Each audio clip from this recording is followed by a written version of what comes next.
Le capitalisme engendre une dynamique permanente d'accumulation, de crise et d'innovation.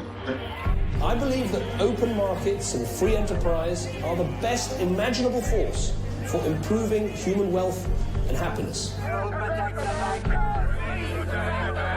Je pense que les forces sociales et politiques sont les forces centrales dans la dynamique du capitalisme.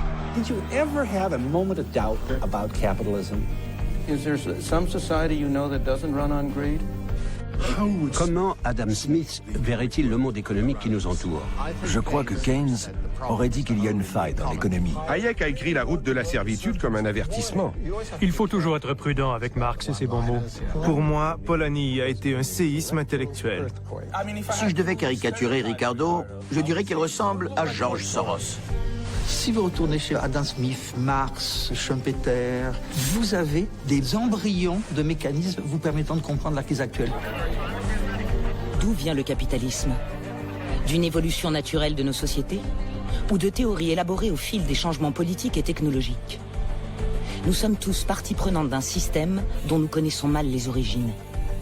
Et pourtant, cette histoire devrait nous éclairer sur notre présent et notre avenir.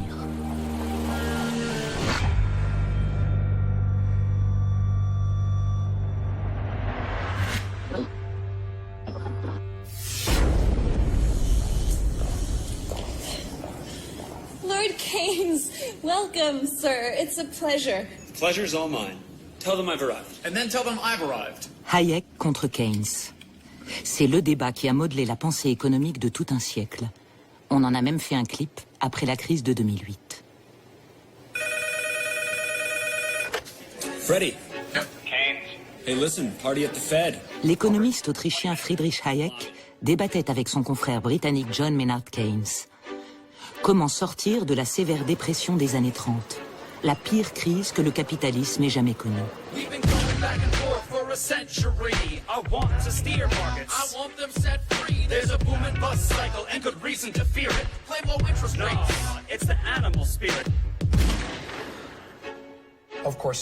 Dans ce débat, bien sûr, Hayek semblait être du mauvais côté.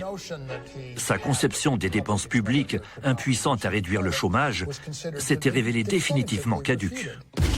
Pourtant, après la crise économique de 2008, le débat reprit de plus belle. We are on the road to serfdom. Friedrich Hayek wrote this book 50 years ago, but what he predicted is coming true. Aux États-Unis, face à la dette du pays, la révolte antigouvernementale du Tea Party s'inspire en partie des idées libertariennes de Hayek. Alors qu'en Europe, ces idées sont combattues par les manifestants anti-austérité en révolte contre la loi du marché. Ce débat qui semblait résolu dans les années 30 ressurgit depuis dans des contextes pourtant fort différents.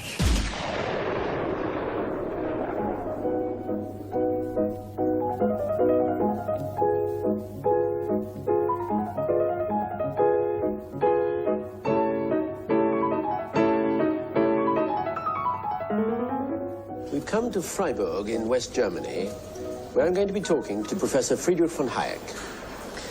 Professor Hayek, I'm sure you'll be well aware that to many people in Britain, and particularly on the left, you are a kind of bogeyman. You are believed to want to throw people out of work, send children down the coal mines again, grind the faces of the poor in general. I don't suppose you share that view of yourself. Well, naturally, I don't share it, but I must say I understand it. If you tell somebody that his past has led him to the morass, to withdraw may be even more painful than to go on where you are.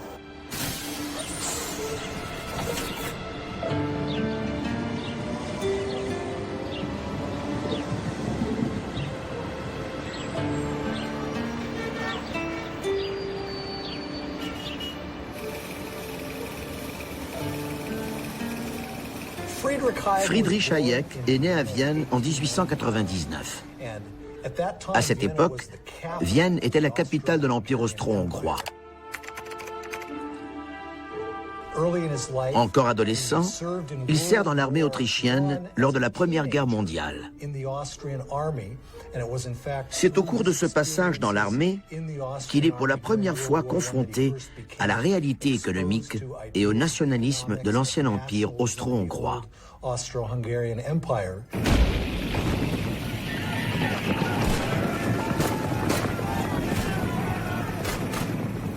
Chère mère, je me trouve à un poste avancé, dans une tranchée appelée par euphémisme le trou des héros. Elle est humide, étroite et dégoûtante, mais au moins nous sommes protégés des balles. Nous vivons sous attaque aérienne constante, pas des avions italiens ou britanniques, mais des tanks et des moustiques soutenus par une arrière-garde de punaises et de poux. Friedrich Hayek, une lettre du front. Jeune idéaliste, témoin de tant de chaos, témoin de la guerre et de la désintégration politique du vieil empire austro-hongrois, Hayek s'intéresse aux questions d'organisation sociale.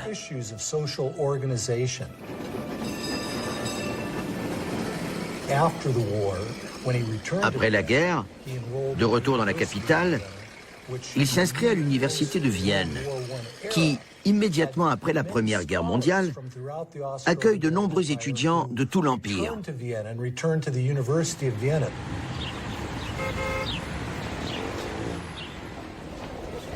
L'université de Vienne est le berceau de l'école autrichienne d'économie, qui depuis le XIXe siècle présentait une alternative aux théories dominantes de l'époque.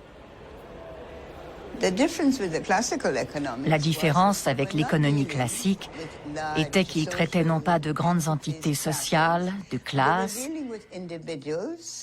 mais qu'il s'intéressait aux individus, aux décisions des acteurs individuels du marché.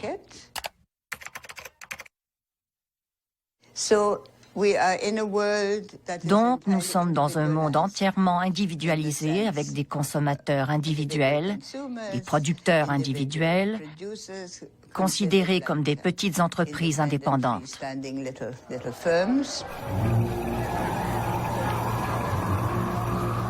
Et c'était un individualisme extrême. Je pense que c'est une affaire de classe. C'était la peur panique du bolchevisme. La révolution russe avait eu un impact énorme en Europe. Elle terrifiait littéralement les classes possédantes à travers tout le continent. Et même les mots utilisés, la dictature du prolétariat, il y avait de quoi avoir peur.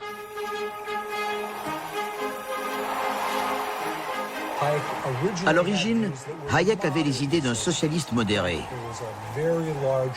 Il pensait que le gouvernement avait un grand rôle à jouer dans la société en dirigeant les activités économiques. Cependant, après avoir reçu son diplôme de l'université de Vienne, il a commencé à suivre les cours de Ludwig von Mises, un grand économiste autrichien qui a vraiment persuadé Hayek que le problème avec le socialisme n'était pas qu'il n'était pas souhaitable s'il se révélait applicable, mais plutôt qu'en pratique, le socialisme n'était pas réalisable.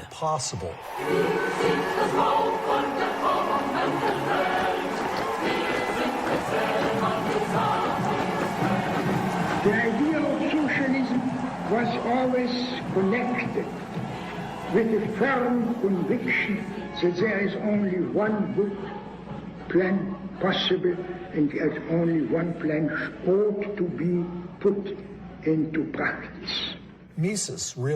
Ludwig von Mises a développé cette thèse dans son essai sur le calcul économique en régime collectiviste, où il a essayé de montrer que sans un système de profit, de prix et de propriété, vous ne pouvez pas avoir une évaluation et un calcul rationnel de l'économie. C'est pourquoi une activité économique rationnelle est impossible dans le socialisme. Hayek a adhéré à ces arguments et les a développés dans son propre travail. 60-second adventures in economics. An economy is a tricky thing to control, and governments are always trying to figure out how to do it. Back in 1776, economist Adam Smith shocked everyone by saying that what governments should actually do is just leave people alone to buy and sell freely among themselves. In this case, everyone's happy. Later free marketeers, like Austrian economist Friedrich Hayek, argued that this hands-off approach actually works better than any kind of central plan. L'idée essentielle de Mises et Hayek est que les prix sont nécessaires pour orienter la production. Il n'existe pas de substitut au système des prix, parce que ce sont les prix qui donnent la valeur relative de tous les biens de la société.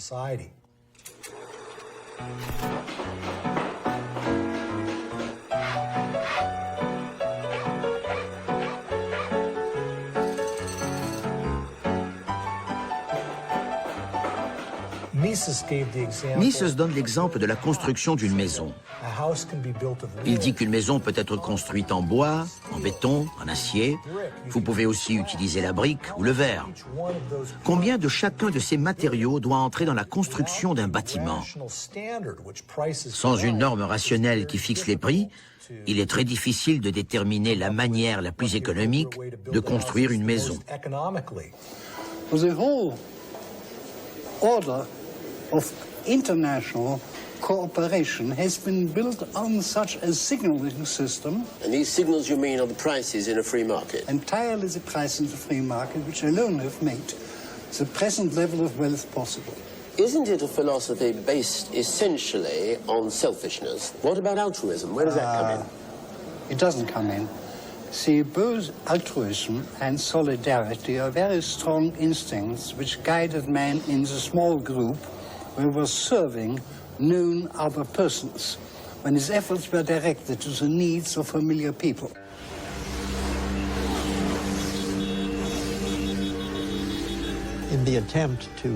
Sa tentative de justifier et de rationaliser ce réseau économique était de dire qu'il était enraciné dans la nature humaine.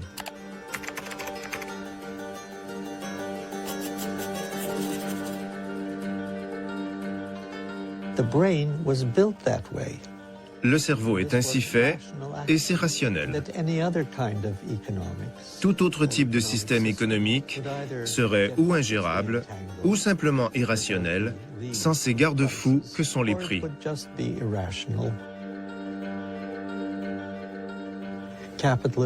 En bref, le capitalisme serait un système économique éternel parce que le plus rationnel, le plus efficace et le plus juste en termes de récompense par rapport à la contribution des acteurs.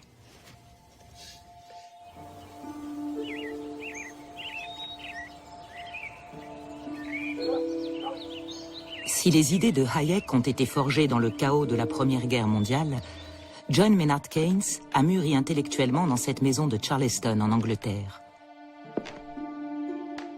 C'est là que le jeune homme s'est émancipé de l'éducation rigide reçue au prestigieux pensionnat pour garçons d'Eton.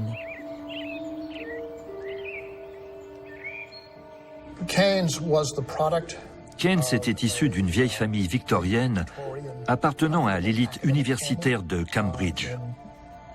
England.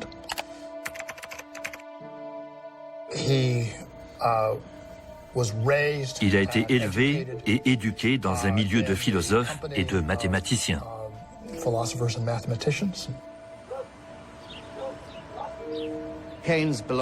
Keynes appartenait au Bloomsbury Group, un groupe d'intellectuels et d'artistes. Ils étaient engagés dans une révolte fin de siècle contre l'époque victorienne.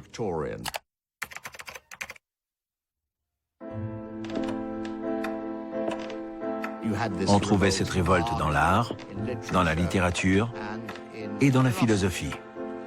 Et il disait en substance, une nouvelle ère commence et nous en faisons partie.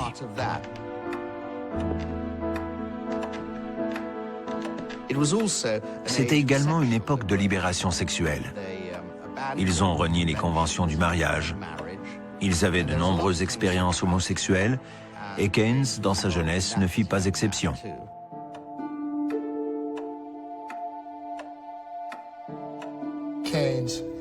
Keynes s'est plongé dans l'économie politique, principalement lors de la Première Guerre mondiale.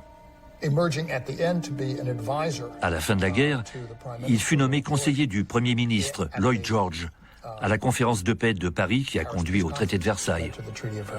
Greatest headlines of the century. The Versailles Palace was the scene of much feverish activity on the part of Allied statesmen.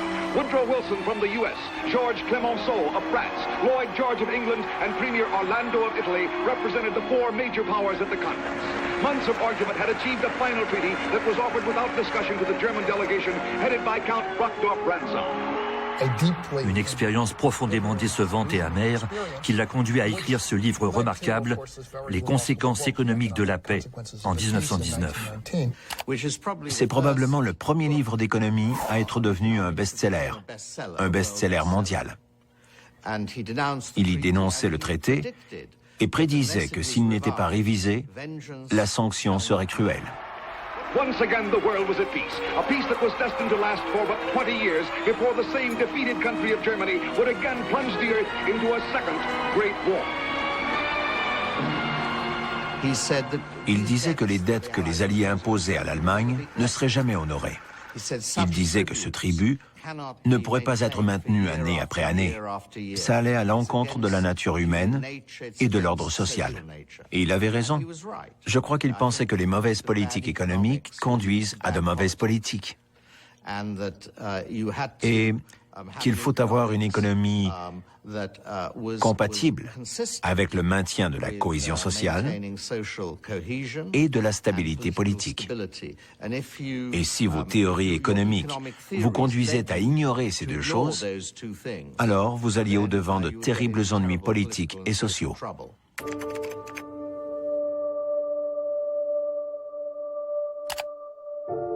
Mais un tel mélange de politique, d'observation sociale et d'économie était étranger à Hayek et à l'école autrichienne d'économie.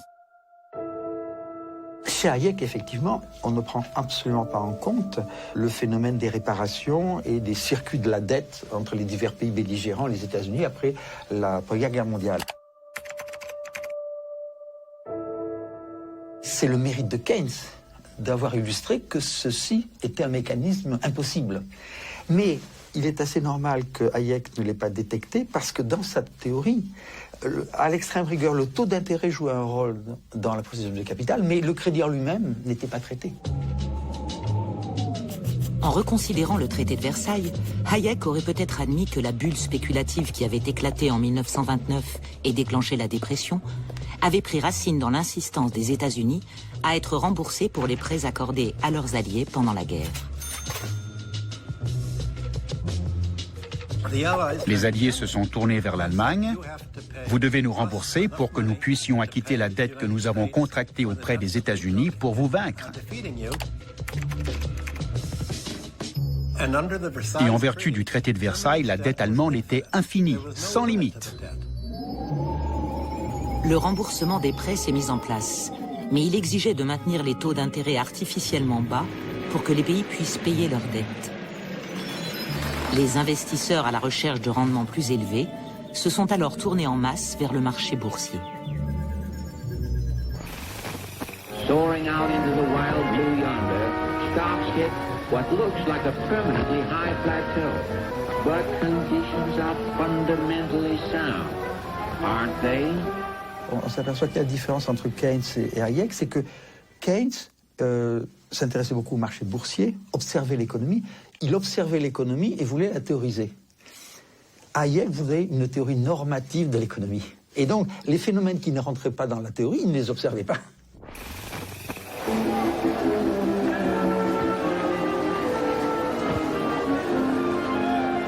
Tuesday, October 29th, 1929, in history's worst panic, over 16 million shares of downtown DeMarco as stocks go down, down, down. En 1929, la bourse s'effondre. Le capitalisme subit une crise, peut-être la plus grave de son histoire. It's over. All over. Once I lived a life of a millionaire. And in my money I didn't care. Le taux de chômage dans de nombreux pays dépasse les 25%. La production industrielle des États-Unis chute de moitié. On enregistre un effondrement des exportations à travers toute l'Europe. Les économistes ne savent plus comment enrayer le mouvement.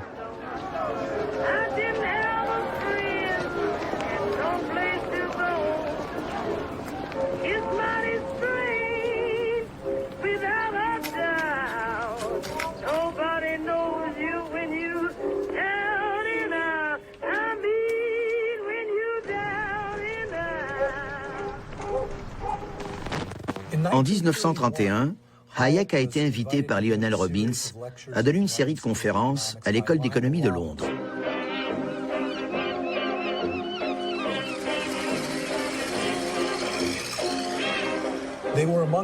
Ces conférences étaient parmi les plus brillantes que les économistes britanniques aient entendues.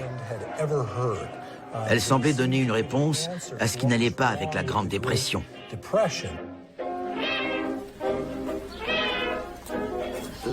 Lionel Robbins, professeur d'économie à la LSE, voulait stimuler cette école pour rivaliser avec Cambridge. Donc il s'est dit qu'il allait faire venir ce brillant jeune homme à la LSE, d'où il pourrait contester la domination de Cambridge. Car Cambridge, à l'époque, était la référence académique en économie en Grande-Bretagne.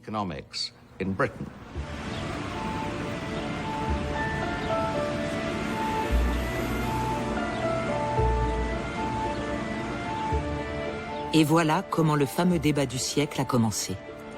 Par la rivalité entre deux écoles d'économie. L'école d'économie de Londres, la LSE, contre l'historique université de Cambridge, plus établie, où enseigne John Keynes, l'économiste britannique le plus connu à l'époque.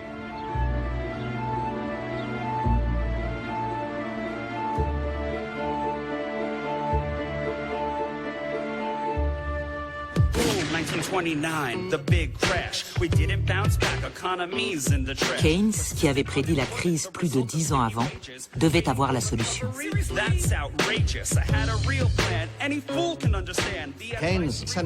La thèse centrale de Keynes était que le niveau d'emploi dépendait de la demande agrégée, c'est-à-dire du pouvoir d'achat global au sein de l'économie. A live fast, die young kind of chap called John Maynard Keynes cheerfully pointed out that, in the long run, we're all dead. So to avoid the misery of unemployment, the government should instead spend money to create jobs.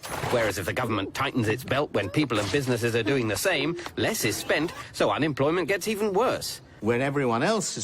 Si tout le monde veut augmenter son épargne, et si les gouvernements décident de réduire les dépenses, cela fait baisser les dépenses totales et entraîne la récession.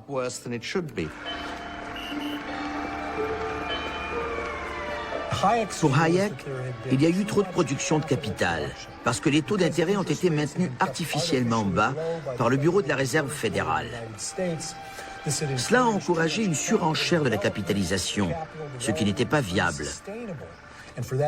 Selon Hayek, la méthode économique à suivre pour le gouvernement devait être une politique de non-intervention pour permettre une récession naturelle et la liquidation de mauvais investissements.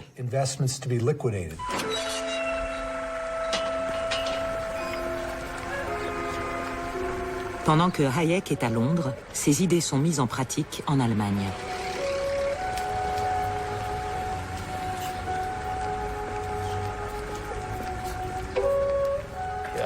Il est regrettable, particulièrement en Allemagne, que l'expérience du début des années 30 ne soit pas intégrée dans nos débats.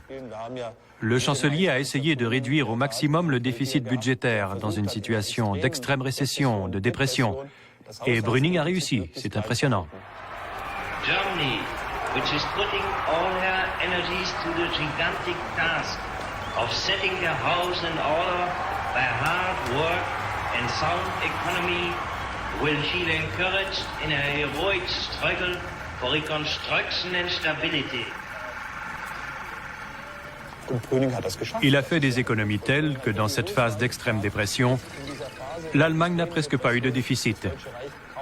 Mais les conséquences ont été catastrophiques, avec un déclin de l'activité économique, une forte déflation et une augmentation extrêmement forte du chômage, qui a conduit en Allemagne à toutes ces graves conséquences politiques dont le monde entier a souffert.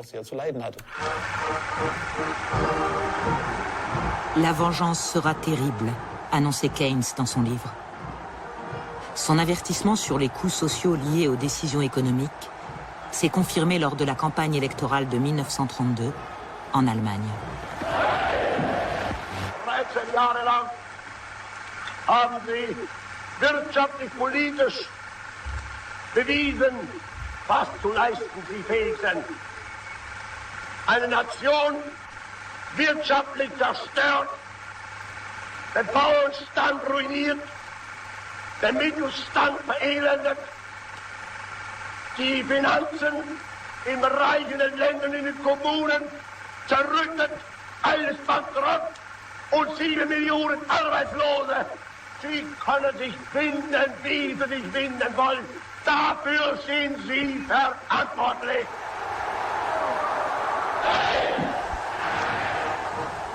Aujourd'hui, même ses partisans reconnaissent que certaines idées de Hayek n'ont pas passé l'épreuve de la réalité historique. J'ai eu un entretien avec Milton Friedman et il m'a dit « Je ne comprendrai jamais pourquoi tous ces gens à la London School of Economics ont été tellement impressionnés par Hayek. Rétrospectivement, c'est un mystère. »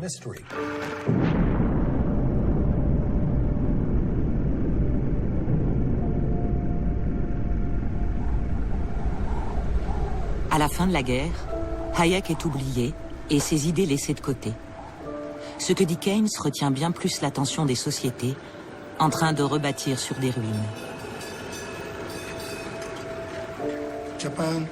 Le Japon a perdu la guerre en 1945 et la nation entière a été dévastée.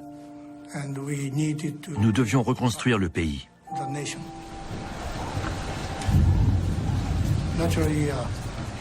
Et naturellement, dans ce nouveau contexte, les entreprises privées se devaient d'aider la nation japonaise.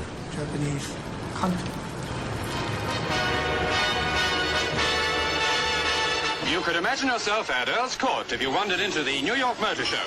There were so many British cars there. A great thing for the export trade. The Japanese section attracted a lot of interest. Exports are as vital to them as to our own country.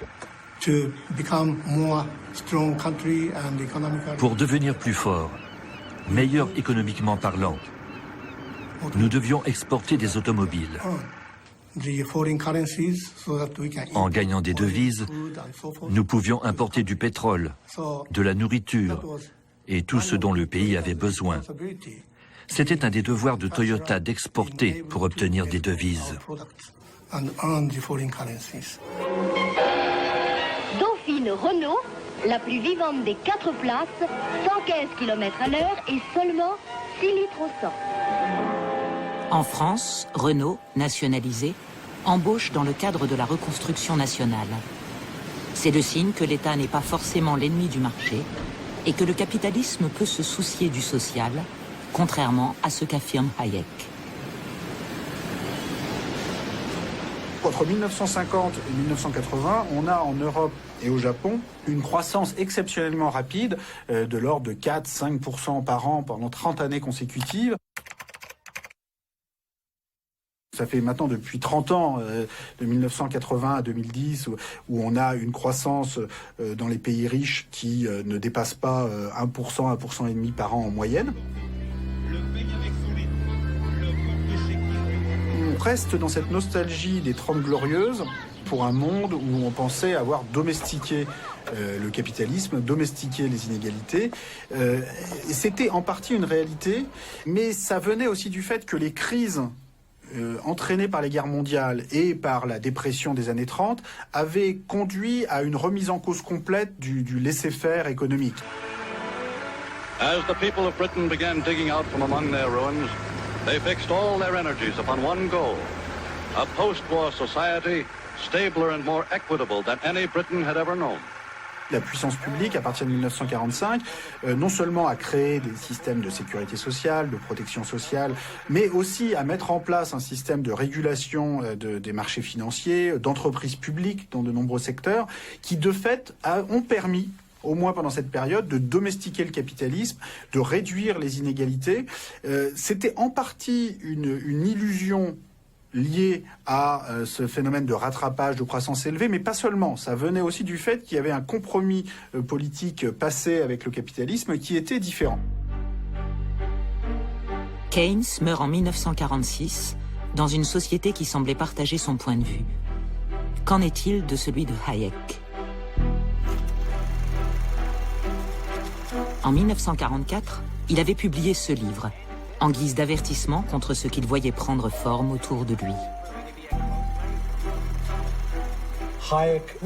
Hayek a vraiment écrit La route de la servitude comme une alarme, un avertissement. Si cette organisation de l'économie devait perdurer après la Seconde Guerre mondiale, cela conduirait à une dictature.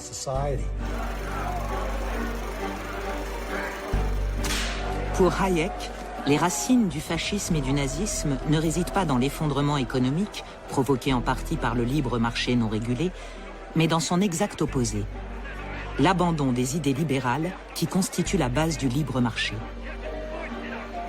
La régulation et l'intervention de l'État, selon lui, nous ont menés à la servitude par le passé et nous y mèneront à nouveau.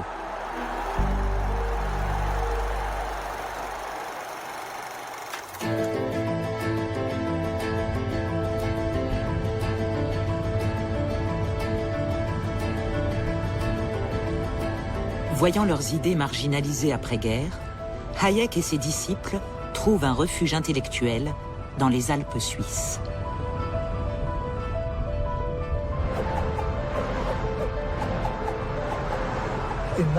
En 1947, Hayek a fondé la Société du Mont Pèlerin, qui tire son nom de la montagne suisse où se tint la première réunion de cette association.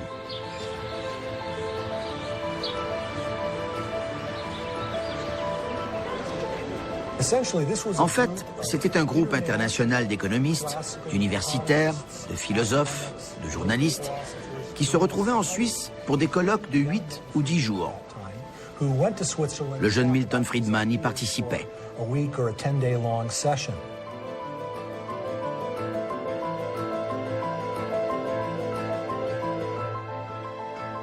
Tous les opposants à Keynes ont créé le Mont Pèlerin, un laboratoire de réflexion, un think tank, dans lequel ils ont essayé de dire « nous luttons contre Keynes ». Ils n'ont pas cessé de développer des arguments, d'abord à Chicago, puis au Mont Pèlerin, en disant « il faut restaurer la logique du libre marché ». Et le personnage central, c'est Milton Friedman. It was a major factor in maintaining a steady stream of influence on ideas.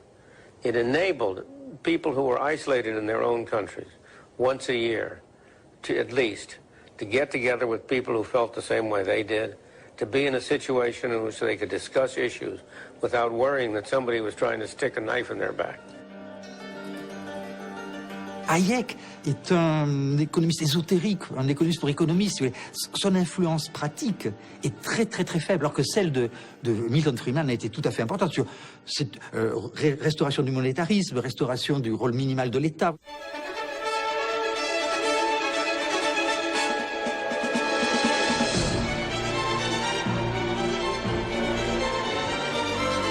Si l'Europe d'après-guerre résiste à la vision du marché autorégulé de Hayek, l'Amérique, suspicieuse à l'égard du gouvernement, y est bien plus favorable. Le combat de Hayek contre l'héritage de Keynes est repris par ce jeune professeur, Milton Friedman. For the immigrants who were welcomed by this statue, America was truly a land of opportunity. Once they arrived, they found, as my parents did, not an easy life, but a very hard life.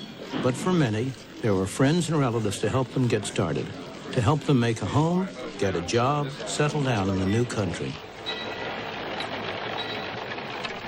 Milton Friedman est né en 1912 à New York. Il était fils d'immigrants juifs venus de Hongrie aux États-Unis. Et il a grandi dans une certaine pauvreté. Pas nécessairement au plus bas de l'échelle, mais pas non plus dans un milieu aisé. There were many rewards for hard work, enterprise, and ability. Life was hard, but opportunity was real. There were few government programs to turn to and nobody expected them. But also, there were few rules and regulations. There were no licenses, no permits, no red tape to restrict them. They found, in fact, a free market, and most of them thrived on it. Il disait que le problème était le gouvernement. Par essence, le gouvernement gaspille. Le gouvernement est inefficace.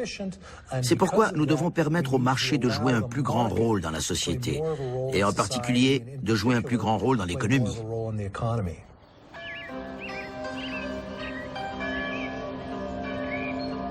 Alors que Hayek, immigré de la vieille Europe, avait eu du mal à obtenir un poste permanent d'enseignant aux États-Unis, Milton Friedman, né américain, peut s'appuyer sur une forte institution universitaire.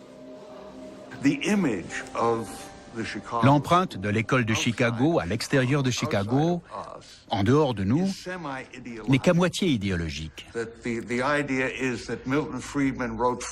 Milton Friedman a écrit La liberté du choix et d'autres livres qui étaient des professions de foi.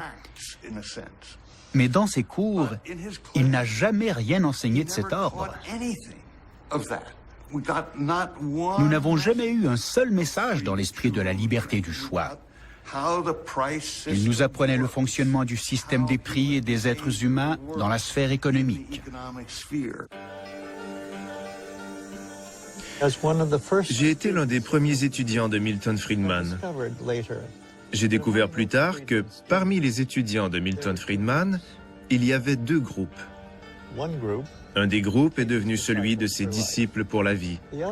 Ceux de l'autre groupe ont été définitivement vaccinés et ont rejeté ces idées.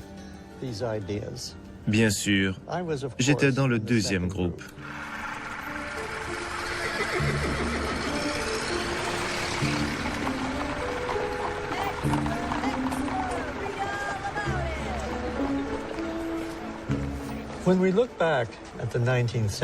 Si on remonte au 19e siècle, ce qui me frappe, c'est qu'à l'époque, et malheureusement aujourd'hui encore, le marché apparaît comme l'utopie de l'existence.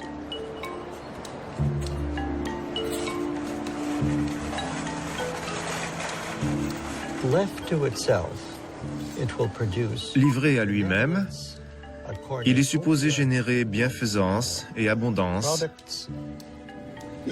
aboutir à un parfait résultat,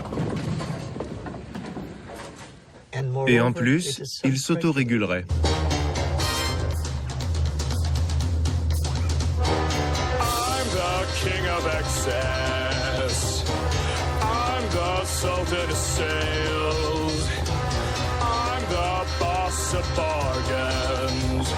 Credit cards, they never fail. I got a 700-something on my beacon score, which means I don't own a thing and I can buy even more.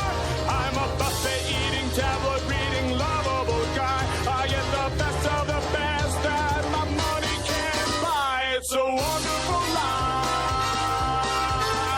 with my red-headed wife. L'idée de liberté, elle est grande pour ceux qui ont une grande réserve de richesse ou de crédit. Elle est nulle pour le salarié, le prolétaire ou le pauvre paysan africain. Et on joue sur l'idée de contrats entre égaux. Mais les contrats entre égaux sont des choses assez rares dans le capitalisme.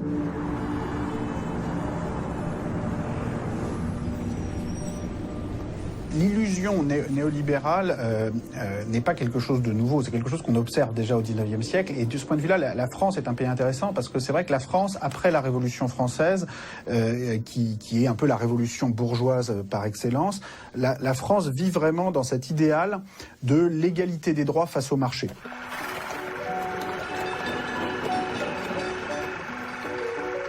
Il y a cette illusion que ça suffit pour conduire à l'égalité tout court, c'est-à-dire l'égalité face au marché, avec des systèmes de droits de propriété bien protégés, des marchés aussi concurrentiels et libres que possible. Ça suffit, il n'y a plus rien d'autre à faire et en marche vers une société idéale. Sauf que, en fait, une des grandes leçons du 19e siècle et de la catastrophe qui commence en 1914, c'est que ça ne marche pas. C'est difficile à définir, mais ce qui est certain, c'est qu'en 1913, en France ou en Europe, ce n'est pas raisonnable. On a 70% des patrimoines qui sont détenus et transmis par 1% de la population.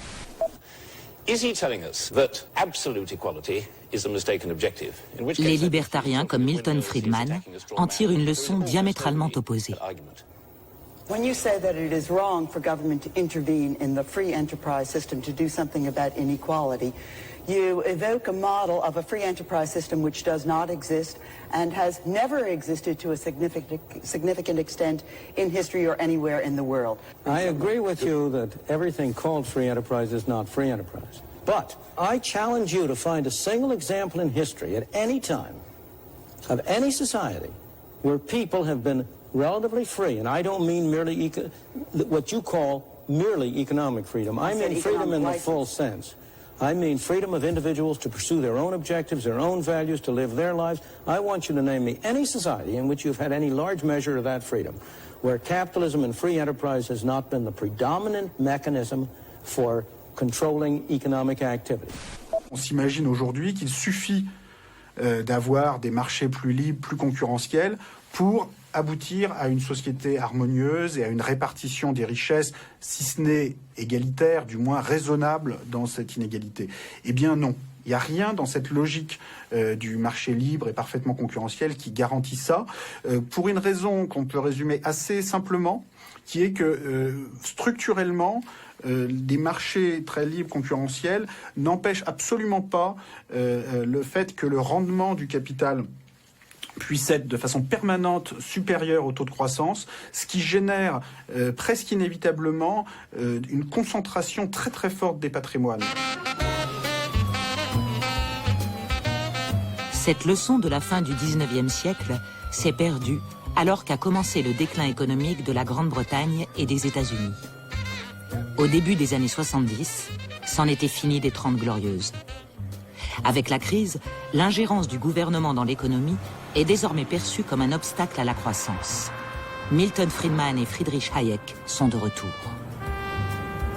À partir des années 70-80, on voit notamment au Royaume-Uni et aux États-Unis des mouvements politiques qui veulent remettre en cause cette plus forte intervention de l'État dans l'économie.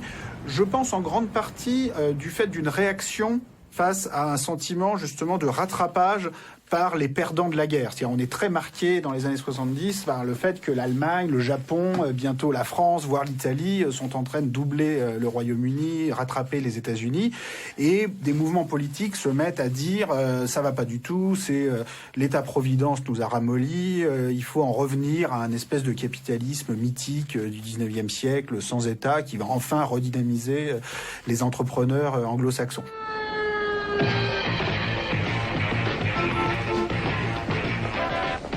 Le marasme économique fut pour Friedman et Hayek l'occasion qu'ils attendaient de changer les orientations politiques et économiques instaurées depuis la fin de la Seconde Guerre mondiale.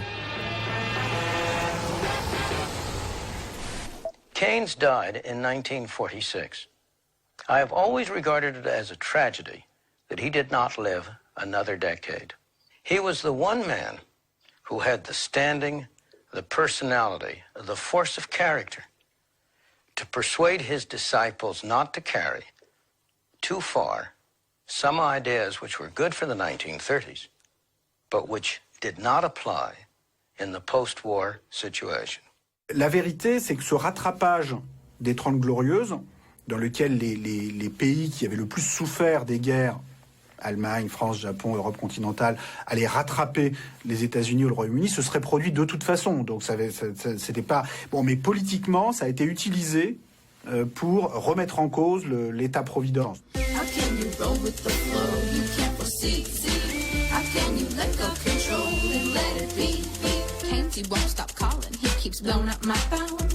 He wants to teach me something, and he won't leave me alone.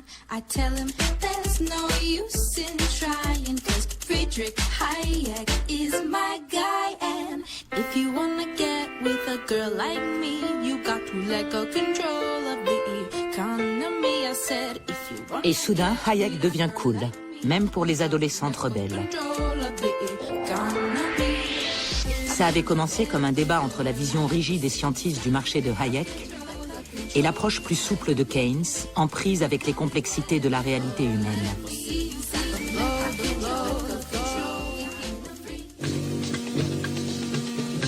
« 40 ans plus tard, les rôles s'inversent. Les disciples de Keynes sont à présent perçus comme les supporters d'un modèle rigide. Milton Friedman et Friedrich Hayek deviennent les champions de la liberté, en prise directe avec la réalité. The failure of the Keynesian system, the inflation, return of unemployment, all that, first confirmed my prediction in the strictly economic sphere. At the same time, my studies of politics provided, I believe, answers for many problems which had begun to bother people very seriously. But there is a good reason why I am being rediscovered, so to speak. Since 1975, we worked under a contract that's seen our job security eroded, our working conditions fall apart, and our money wages held intact while prices of living go up and up, and we are tired of it. Oui, il y a alors de bonnes raisons de redécouvrir les idées de Hayek. Elles arrangent les dirigeants financiers qui voient leurs intérêts commerciaux touchés par l'inflation et les conflits sociaux s'enliser. L'activité économique en baisse fait chuter les profits. Donc il y a eu ce que nous appelons en économie une contre-révolution, inaugurant ce qu'on appelle maintenant l'agenda néolibéral, la déréglementation, la privatisation. Ladies and gentlemen, the next president of the United States of America, Ronald Reagan. Durant les années 1980, à la fois Margaret Thatcher en Angleterre et Ronald Reagan aux États-Unis ont tenté de mettre en œuvre des politiques qui étaient influencées philosophiquement et dans la pratique par Hayek et Friedman. I would like to think that the kind of leadership that I would exercise in Washington is not the kind of leadership that I would pretend that I can solve all the problems I've been discussing here, but that together, you and I can. I would like to take the lead in taking government off the backs of the American people and turning you loose to do what I know you can do. Her supporters called it her biggest achievement. Others called it her terrible legacy. Margaret Thatcher's battle with the miners was a defining moment not only in British industrial relations, but also in British history. What we've got is an attempt to substitute the rule of the mob for the rule of law. And it has not succeeded. La contre-révolution, les politiques dites néolibérales mises en place par Thatcher et Reagan au début des années 1980 ont été conçues pour restaurer la discipline du capital sur le travail. Et c'est ce que cela a engendré. Parce que nous savons maintenant que les revenus et les salaires moyens aux États-Unis, en valeur réelle, n'ont pas augmenté depuis 1980, bien que la productivité ait augmenté.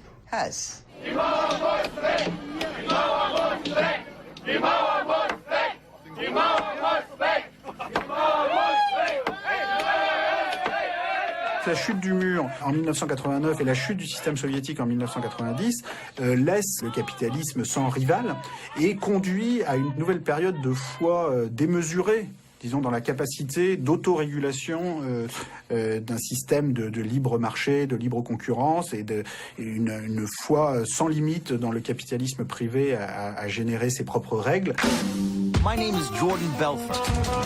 At the tender age of 22, I headed to the only place that befit my high-minded ambition. Je pense que cette période, un peu folle d'un point de vue idéologique, explique beaucoup des dérèglements financiers des années 90-2000. Et nous pensions que le capitalisme avait été dompté après la Seconde Guerre mondiale.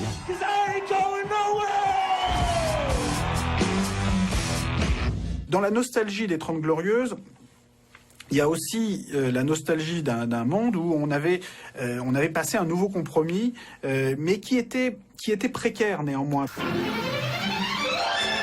Bonjour, voulez-vous venir avec moi? Je vais vous présenter une petite merveille, la 4 chevaux Renault.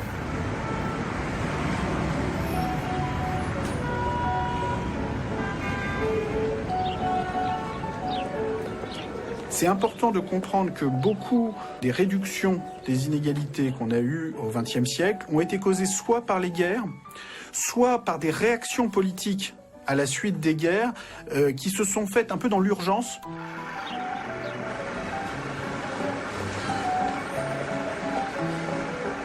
La réduction des inégalités n'est pas la conséquence tranquille du processus démocratique parlementaire.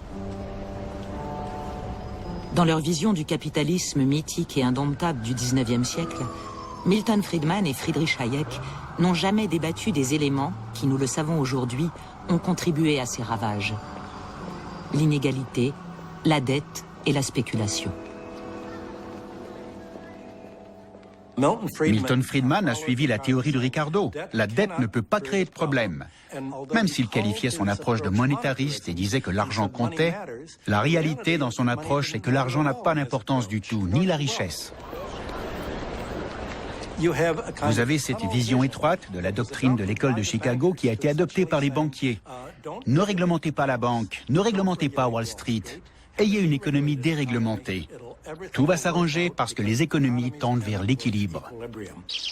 When the price of an asset rises faster than can be explained by economic fundamentals, it creates a bubble. Une fois de plus, les bulles financières ont gonflé. Une fois de plus, elles n'étaient pas prévues dans les modèles économiques et les débats. John Maynard Keynes, F.A. Hayek, round 2. Le grand débat du XXe siècle, censé être clos depuis 1979, s'est ranimé après l'éclatement de la bulle financière en 2008. Est-il pour autant toujours d'actualité?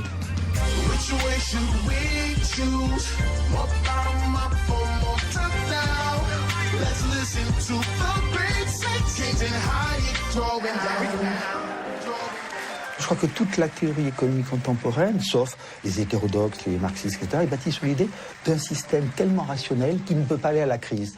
On n'a pas de théorie des cours boursiers, parce que dans la théorie des cours boursiers, il ne devrait pas avoir de bulles. Et pourtant, il y a des bulles qui apparaissent régulièrement. Mais la théorie ne peut pas les formaliser. Donc elles sont irrationnelles, donc on ne les met pas dans la théorie. Et voyez à nouveau l'aspect intéressant. Donc vous avez des exposants du crédit spéculatif, vous avez des bulles boursières, mais la théorie dit que ça ne devrait pas exister.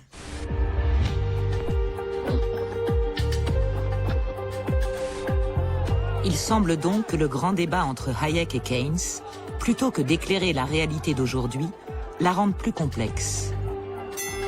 Il est temps de découvrir un penseur moins connu qui a aussi parlé de dette et d'argent, et dont les idées paraissent beaucoup plus pertinentes pour notre XXIe siècle.